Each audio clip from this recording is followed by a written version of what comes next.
long e son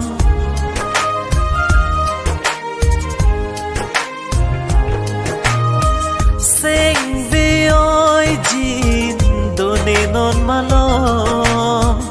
char nam do ni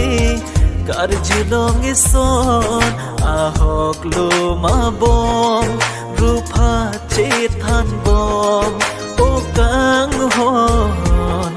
nang sang man lo pu ne kar jilong sing baby ri o kang hon sang man lo jinon ne ko son rupa che than saya lam ke ahok tin ri o ne ka hon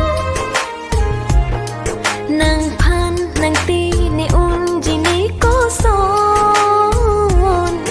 nang chon puli ne phan nang ma tha non la ne kai ano nang le vang te ni lo sing vi